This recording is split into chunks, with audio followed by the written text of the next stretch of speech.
Juízes, capítulo 3. Povos pagãos no meio de Israel. São estas as nações que o Senhor deixou para, por elas, provar a Israel, isto é, provar quantos em Israel não sabiam de todas as guerras de Canaã.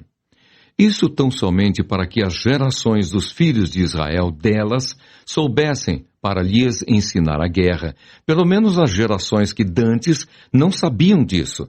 5 príncipes dos filisteus e todos os cananeus e sidônios e heveus que habitavam as montanhas do Líbano, desde o monte de Baal-Hermon até a entrada de Amate.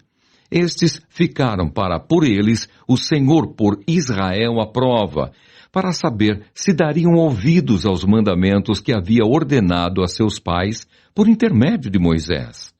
Habitando, pois, os filhos de Israel no meio dos cananeus, dos heteus, e amorreus, e ferezeus, e heveus, e jebuseus, tomaram de suas filhas para si por mulheres, e deram as suas próprias aos filhos deles, e rendiam culto a seus deuses.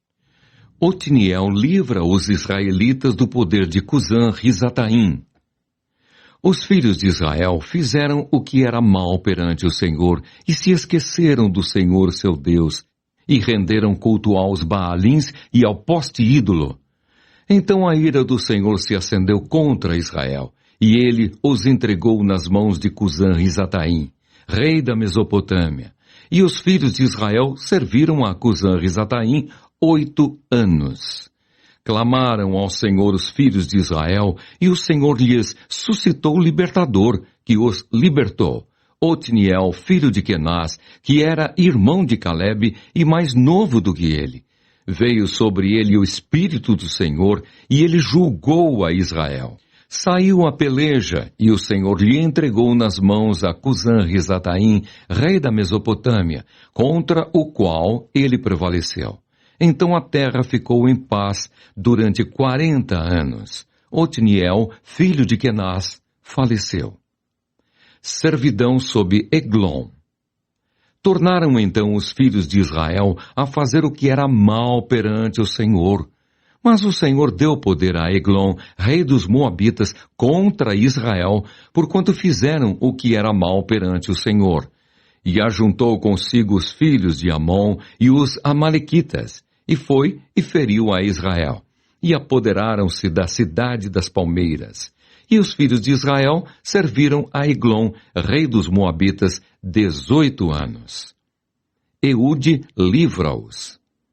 Então os filhos de Israel clamaram ao Senhor, e o Senhor lhes suscitou o libertador. Eude, homem canhoto, filho de Gera, benjamita. Por intermédio dele, enviaram os filhos de Israel tributo a Eglon, rei dos Moabitas. Eude fez para si um punhal de 2 gumes, do comprimento de 1 côvado, e cingiu-o debaixo das suas vestes, do lado direito. Levou o tributo a Eglon, rei dos Moabitas. Era Eglon, homem gordo. Tendo entregado o tributo, despediu a gente que o trouxera e saiu com ela.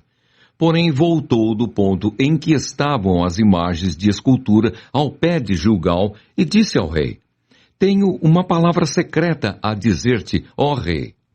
O rei disse: Cala-te! Então todos os que lhe assistiam saíram de sua presença. Eude entrou numa sala de verão que o rei tinha só para si, onde estava sentado, e disse: Tenho a dizer-te uma palavra de Deus. E Eglon se levantou da cadeira. Então Eude, estendendo a mão esquerda, puxou o seu punhal do lado direito e lhe o cravou no ventre, de tal maneira que entrou também o cabo com a lâmina, e porque não o retirou do ventre, a gordura se fechou sobre ele. E Eude, saindo por um postigo, passou para o vestíbulo, depois de cerrar sobre ele as portas, trancando-as. Tendo saído, vieram os servos do rei e viram. E eis que as portas da sala de verão estavam trancadas. E disseram: Sem dúvida está ele aliviando o ventre na privada da sala de verão. Aborreceram-se de esperar. E como não abria a porta da sala, tomaram da chave e a abriram. E eis seu senhor estendido morto em terra.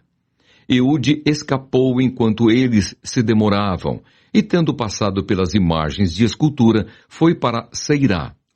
Tendo ele chegado, tocou a trombeta nas montanhas de Efraim. E os filhos de Israel desceram com ele das montanhas, indo ele à frente. E lhes disse: Segui-me, porque o Senhor entregou nas vossas mãos os vossos inimigos, os moabitas. E desceram após ele, e tomaram os vales do Jordão contra os moabitas, e a nenhum deles deixaram passar. Naquele tempo feriram dos moabitas uns 10.000 homens, todos robustos e valentes, e não escapou nem sequer um. Assim foi Moabe subjugado naquele dia sob o poder de Israel, e a terra ficou em paz 80 anos. Depois dele foi Sangar, filho de Anate, que feriu 600 homens dos filisteus com uma aguilhada de bois, e também ele libertou a Israel.